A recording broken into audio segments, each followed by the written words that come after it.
കുട്ടികൾക്കൊക്കെ പെട്ടെന്ന് മെൻസസ് ആവുന്നു അല്ലെങ്കിൽ പീരീഡ്സ് ഏർലി ആവുന്നു. ഇങ്ങനെ സംഭവിക്കുമ്പം പലരും ചിന്തിക്കുന്ന ഇപ്പോൾ പ്രായമായിട്ടുള്ള ആളുകളൊക്കെ പറയാറുണ്ട്, ഓ കൂടുതൽ ചിക്കനും മീനും മുട്ടയൊക്കെ ഇങ്ങനെ കൊടുത്തിട്ടാണ് കുട്ടിക്ക് വേഗം മാസമുറ എത്തിയത് അല്ലെങ്കിൽ പീരീഡ്സ് പെട്ടെന്നായിട്ടുള്ളത്. ഇങ്ങനെ ചിക്കനൊന്നും കൊടുക്കണ്ട, അത് കൊടുത്തു കഴിഞ്ഞാലാണ് ഈ പ്രശ്നങ്ങൾ ഉണ്ടാവുന്നത് എന്ന് കേൾക്കാറില്ലേ? അപ്പൊ ശരിക്കും ഇതിലുള്ള സത്യാവസ്ഥ എന്താ? ഈ ബ്രോയിലർ ചിക്കനും അല്ലെങ്കിൽ ബ്രോയിലർ എഗ്ഗൊക്കെ കഴിച്ചു കഴിഞ്ഞാൽ മെൻസസ് പെട്ടെന്നാവുമോ? അപ്പോൾ ആ ഒരു ഡൗട്ട് ഇന്നത്തെ വീഡിയോയിലൂടെ നമുക്കൊന്ന് ക്ലിയർ ചെയ്യാം. ഹായ്, ഞാൻ doctor Juhi Das, QNB health കെയറിലെ ഹോമിയോപ്പതിക് ഫിസിഷ്യനാണ്.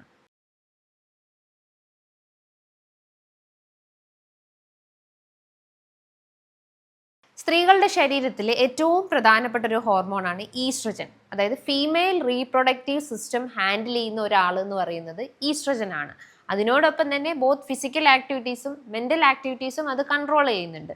ലൈക്ക് ഇപ്പം നമ്മുടെ മൂഡ്സ്, നമ്മുടെ ക്യാരക്ടേഴ്സ് കൺട്രോൾ ചെയ്യുന്നത്, നമുക്കിപ്പോൾ ആങ്സൈറ്റി, സ്ട്രെസ്സ്, അതേപോലെ തന്നെ മറ്റുള്ള ഒരു ഡിപ്രഷൻ, ഇറിറ്റബിലിറ്റി, ഇതൊക്കെ ഒരു എന്താ പറയുക, ഒരു അവിയൽ പോലെ നമ്മളെ ശരീരത്തിൽ കൺട്രോൾ ചെയ്യുന്നത് ഈ പറഞ്ഞിട്ടുള്ള ഈസ്ട്രജൻ ആണ്. അതുകൊണ്ടാണ് ഈ പീരീഡ്സ് നിൽക്കുന്ന സമയത്ത് അല്ലെങ്കിൽ മാസമുറ എത്തിയിട്ടുള്ള സ്ത്രീകൾക്കൊക്കെ ഭയങ്കര ഒരു ഹൈപ്പർ ആക്റ്റീവും അതേപോലെ തന്നെ ഓവർ സെൻസിറ്റീവ്നെസ്സും ഒരു ആങ്സൈറ്റീസും ഇറിറ്റബിലിറ്റിയും ആങ്കറും ഒക്കെ കൂടുതലായിട്ടും ആ സമയത്ത് കാണുന്നത്. കാരണം ആ ഒരു ഈസ്ട്രജൻ സ്പൈക്ക് വരുമ്പം അല്ലെങ്കിൽ അതിൽ ലോ വരുന്ന സമയത്താണ് ഈ ആക്ടിവിറ്റീസ് ഒക്കെ കൂടി വരുന്നത്.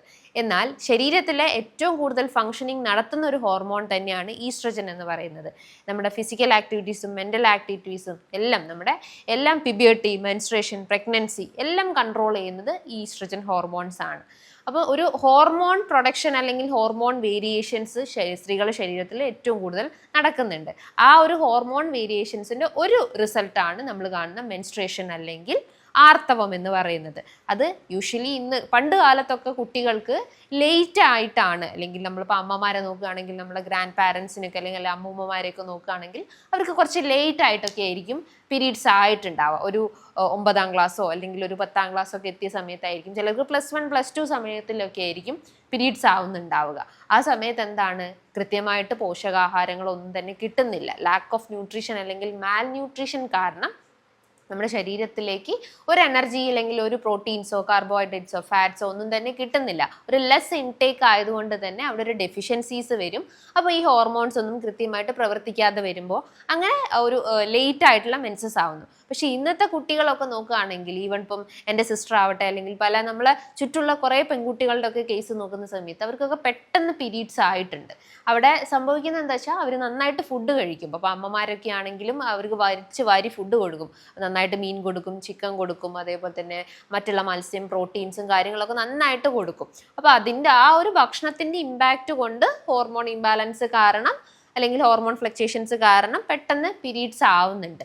പക്ഷെ അവിടെ നമ്മൾ കഴിക്കുന്ന ഭക്ഷണത്തിൽ നിന്നോ അല്ലെങ്കിൽ കൂടുതലും ഭക്ഷണം എന്ന് മാത്രം നമ്മൾ പറയരുത്. പല ഫാക്ടേഴ്സ് കൊണ്ടും ഏർലി മെൻസസ് ആവാം. പക്ഷെ നിങ്ങൾ ഒരിക്കലും ഈ ബ്രോയിലർ ചിക്കനോ അല്ലെങ്കിൽ ബ്രോയിലർ എഗ്ഗ് കഴിച്ചുകൊണ്ട് മാത്രം അല്ല ഈ പീരീഡ്സ് ഏർലി ആവുന്നത്. അതിന് പല റീസൺസും ഉണ്ട്. അപ്പോൾ അതിൻ്റെ 1 by 1 ആയിട്ടുള്ള റീസൺസ് നമുക്കൊന്ന് നോക്കാം. ഫസ്റ്റ് ഓഫ് ഓൾ, നിങ്ങൾ ഒരിക്കലും ചിന്തിക്കാത്തൊരു കാര്യമായിരിക്കും പ്ലാസ്റ്റിക്. ഈ പ്ലാസ്റ്റിക്സ് നമ്മളെ എൻഡോക്രൈൻ സിസ്റ്റത്തിനെ ഇൻറപ്റ്റ് ചെയ്യാനുള്ള ഒരു ഫാക്ടേഴ്സ് ഇതിൽ അടങ്ങിയിട്ടുണ്ട്. താലൈറ്റ് പോലത്തെ അല്ലെങ്കിൽ BHP പോലത്തെ കണ്ടൻസുകൾ ഈ പറഞ്ഞിട്ടുള്ള പ്ലാസ്റ്റിക്കിൽ അടങ്ങിയിട്ടുണ്ട്. അത് നമ്മുടെ ശരീരത്തിലെ ഈസ്ട്രജൻ ഹോർമോൺസിനെ മിമിക് ചെയ്യും, അല്ലെങ്കിൽ അതിനെ പോലെ തന്നെ അത് ആക്ട് ചെയ്യാൻ ശ്രമിക്കും. അപ്പോൾ അത് കാരണം ഈ ഒരു ഹോർമോൺ വേരിയേഷൻസ് വരും, അങ്ങനെ വെയിറ്റ് ഗെയിനിലേക്ക് ലീഡ് ചെയ്യുന്നുണ്ട്. മൂന്നാമത്തേത്, നിങ്ങൾ കഴിക്കുന്ന ഭക്ഷണത്തിലുള്ള പ്രിസർവേറ്റീവ്സ്. ഇപ്പം നാച്ചുറൽ പ്രിസർവേറ്റീവ്സ് അല്ലെങ്കിൽ ആർട്ടിഫിഷ്യൽ പ്രിസർവേറ്റീവ്സ് ഒക്കെ ഉണ്ടാവും. അപ്പോൾ അത് മധുരപലഹാരങ്ങളിലൊക്കെ ആഡ് ചെയ്തിട്ടുണ്ടാവും, ചിലപ്പോൾ അല്ലാത്ത പല ഫുഡിലും ബിരിയാണി, മന്തി കാര്യങ്ങളിലൊക്കെ പ്രിസർവേറ്റീവ്സ് ആഡ് ചെയ്തിട്ടുണ്ടാവും. അപ്പോൾ അത് നമ്മുടെ ശരീരത്തിലൊരു നെഗറ്റീവ് ഇമ്പാക്റ്റ് ക്രിയേറ്റ് ചെയ്യും. അത് ഹോർമോൺ ഇംബാലൻസ് ക്രിയേറ്റ് ചെയ്തിട്ട് ബുദ്ധിമുട്ടുകൾ ഉണ്ടാക്കും. Third thing, bisphenol A. ഇത് നമ്മൾ കുടിക്കുന്ന മിനറൽ വാട്ടറുകൾ അല്ലെങ്കിൽ മിനറൽ വാട്ടർ ബോട്ടിലുകൾ, അതിലടങ്ങിയിട്ടുണ്ട് ഈ ബിസ്ഫിനോൾ. യൂഷ്വലി നമ്മളിപ്പം ഈ വൈറ്റമിൻ D ഡെഫിഷ്യൻസീസ് ഒക്കെ ഉള്ള ആളുകളോട് നമ്മൾ പറയാറുണ്ട്, പ്ലാസ്റ്റിക് അല്ലെങ്കിൽ ഈ പറഞ്ഞ മിനറൽ വാട്ടർ ബോട്ടിലിൽ കുറേ നേരം വെള്ളം വെച്ച് അത് കുടിക്കരുത് എന്ന് പറയും. കാരണം അത് നമ്മുടെ വൈറ്റമിൻ D സിന്തസിസിനെ ഡിക്രീസ് ചെയ്യുകയും നമുക്ക് വേരിയേഷൻസ് വരും. അതിൻ്റെ ഭാഗമായിട്ട് ഡെഫിഷ്യൻസീസ്, ബുദ്ധിമുട്ടുകൾ ക്രിയേറ്റ് ചെയ്യും. അതേ ഇമ്പാക്റ്റ് തന്നെയാണ് ഈ ഒരു ഈസ്ട്രജൻ ഇംബാലൻസിലും കാണിക്കുന്നത്. ഈ bisphenol content mineral water bottle, അതേപോലെ തന്നെ നിങ്ങൾ ഈ റെസിപ്റ്റുകൾ ഉണ്ടാവില്ലേ, നമ്മളിപ്പം കടകളിലൊക്കെ പോയി കഴിഞ്ഞാൽ നമുക്ക് ഒരു സാധനം പർച്ചേസ് പർച്ചേസ് കഴിഞ്ഞാൽ റെസീറ്റ് കിട്ടത്തില്ലേ, അതിൻ്റെ മുകളിൽ ആഡ് ചെയ്തിട്ടുള്ള ആ ഒരു ഇങ്ക്, ബ്ലാക്ക് കളർ ഇങ്ക്, അതിലൊക്കെ ഈ ബിസ്ഫിനോൾ കണ്ടന്റ് ഉണ്ട്. അതേപോലെ നിങ്ങൾ യൂസ് ചെയ്യുന്ന പല പേപ്പേഴ്സുകളിലൊക്കെ ഈ ബിസ്ഫിനോൾ കണ്ടന്റ് ആഡ് ചെയ്തിട്ടുണ്ട്. അപ്പോൾ അതൊക്കെ നമ്മുടെ ശരീരത്തിൽ ഒരു നെഗറ്റീവ് ആയിട്ടുള്ള ഒരു ഇമ്പാക്റ്റ് ക്രിയേറ്റ് ചെയ്തിട്ട് ഈസ്ട്രജൻ ഇംബാലൻസ് ക്രിയേറ്റ് ചെയ്യുന്നുണ്ട്. പിന്നെ നമ്മൾ ഭക്ഷണത്തിലേക്ക് വരികയാണെങ്കിൽ കുട്ടികൾക്ക് ഇപ്പോൾ എപ്പോഴും അമ്മമാർ ചിന്തിക്കുന്നത് ഈ പീരീഡ്സ് പെട്ടെന്നാവണമെങ്കിൽ നന്നായിട്ട് ഭക്ഷണം കൊടുക്കണം, അല്ലെങ്കിൽ നന്നായിട്ട് കലോറി അടങ്ങിയിട്ടുള്ള ആഹാരങ്ങൾ കഴിക്കണമെന്നാണ്. പക്ഷേ കലോറി എന്ന് പറയുന്നത് നമ്മുടെ ശരീരത്തിൽ ഊർജ്ജമാണ്, അല്ലെങ്കിൽ ഒരു എനർജി സോഴ്സാണ് കലോറീസ് എന്ന് പറയുന്നത്, കാർബോഹൈഡ്രേറ്റ്സ് എന്ന് പറയുന്നത്. പക്ഷേ അത് അമിതമായിട്ട് എടുത്തു കഴിഞ്ഞാൽ കുട്ടികൾക്ക് വെയിറ്റ് ഗെയിൻ ഉണ്ടാക്കും.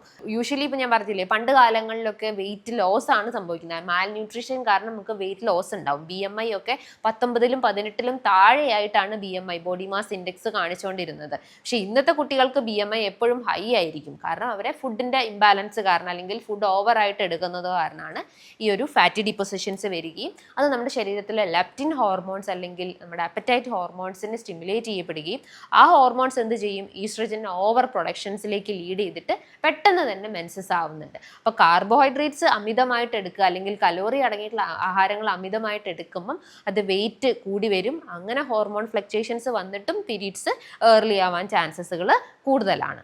അതേപോലെ തന്നെ നിങ്ങൾക്ക് ബാലൻസ്ഡ് ആയിട്ടുള്ള ഡയറ്റ് എപ്പോഴും നമ്മൾ കൊണ്ടുവരണം എന്ന് പറയാറുണ്ട്. പക്ഷേ നമ്മൾ ഒരു വസ്തു തന്നെ കൂടുതലായിട്ടും കൺസ്യൂം ചെയ്യുമ്പോൾ ബുദ്ധിമുട്ടുകൾ ഉണ്ടാക്കും. ലൈക്ക് ഇപ്പോൾ പ്രോട്ടീൻസ് ഒക്കെ അമിതമായിട്ട് എടുത്തു കഴിഞ്ഞാൽ അത് മസിൽ മാസ് കൂട്ടും, വെയിറ്റ് ഗെയിൻ ഉണ്ടാക്കും. Same pattern of hormone variations ബോഡിയിൽ സംഭവിക്കും.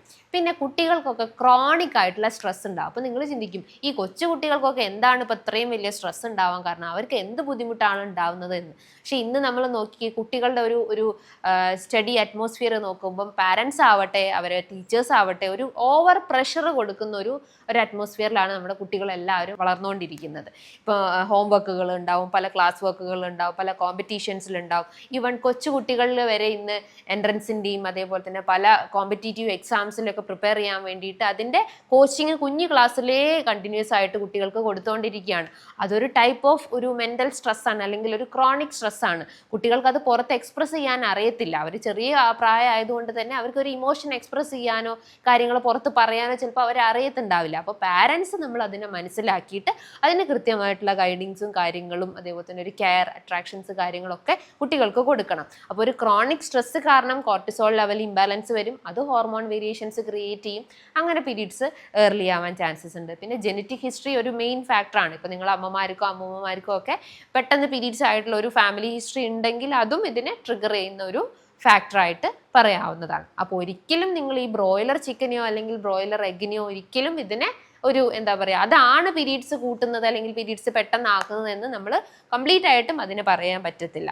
ബ്രോയിലർ എഗ്ഗോ അല്ലെങ്കിൽ ബ്രോയിലർ ചിക്കനോ ഒക്കെ എന്ന് പറയുമ്പം അതിൽ പ്രോട്ടീൻസും ഹെൽത്തി ഫാറ്റുകളും ഒക്കെ തന്നെയാണ്. പക്ഷെ നമ്മൾ അമിതമായിട്ട് അത് എടുക്കാൻ പാടില്ല. അതൊരു ബാലൻസ്ഡ് ആയിട്ട് അല്ലെങ്കിൽ ഒരു കൺട്രോൾഡ് രീതിയിൽ ഭക്ഷണം കഴിക്കാൻ ശ്രമിക്കുക.